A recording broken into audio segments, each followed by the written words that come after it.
I'm Larry Walther, and this is principlesofaccounting.com, Chapter 8. In this particular module, we will look at the lower of cost or market inventory valuation method or considerations. Now, recognize that this is primarily driven by an accounting concept known as conservatism. Conservatism dictates that accountants must avoid overstatements of assets and overstatements of income. And so in the case of inventory, sometimes inventory will have an uncertain future.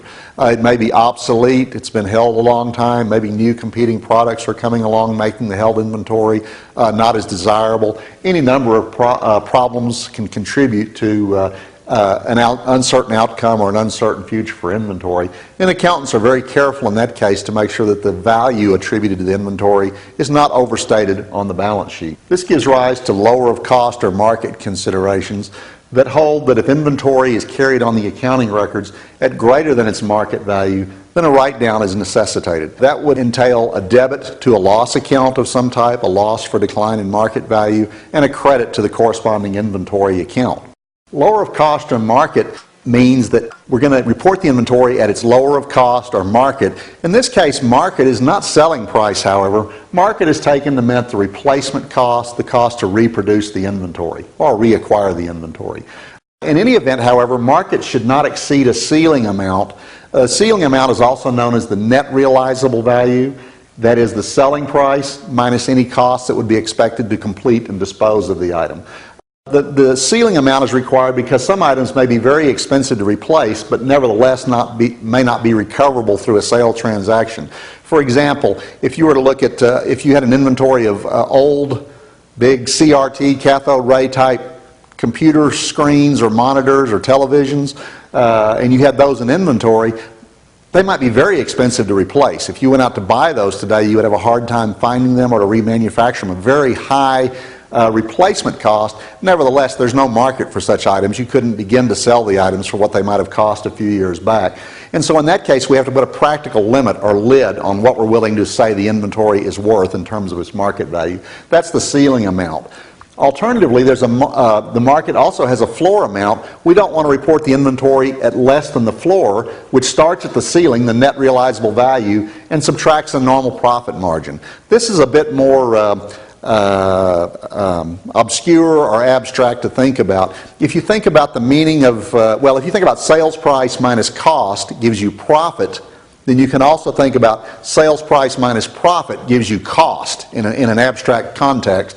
And so when you look at the floor amount, look at it as the sales price minus the profit, which gives you an abstraction of a cost amount.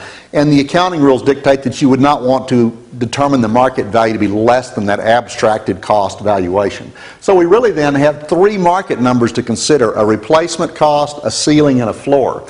And let's look at how this becomes operational. First, we determine the market value, that is the replacement cost, not to exceed the ceiling nor to be less than the floor amount. And then we'll report or value our inventory at the lower of cost or market as determined in step 1. Okay. Here's an example. In this example, the cost is on the top line shaded in yellow, and the market values for each of the three items are shown or shaded in red. But let's look at it on a case-by-case basis. Item A here has a cost of $1,000.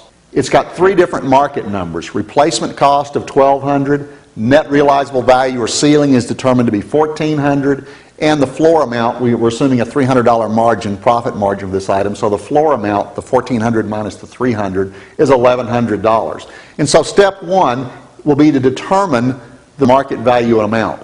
In this case, the replacement cost, $1,200, is between the ceiling and floor, and we'll consider it to be the market number, which is then compared to the $1,000 cost amount.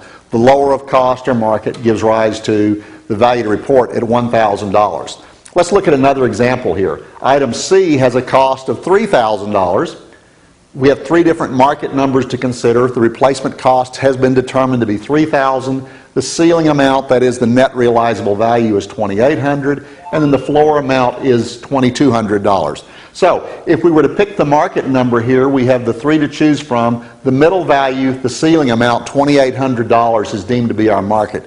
We don't want to go above the ceiling, the $2,800, in determining our replacement cost. So we're now going to compare the market number of $2,800 to the cost of $3,000, and we find that we're going to report $2,800 on the balance sheet for our inventory.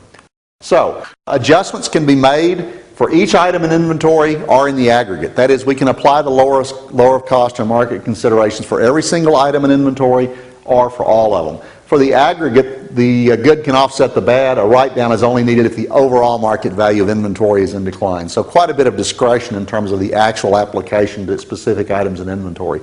Recognize that once a write-down is deemed necessary, those losses should be recognized in income and the inventory is reduced. If the value recovers later in a subsequent accounting year, we say write-ups of previous write-downs for any recovery would not be permitted under United States generally accepted accounting principles. International standards are a bit different here. They don't have the use of ceilings and floors. Net realizable value is primarily used as the market test, and recoveries of previous write-downs can be recognized up to the amount previously written off.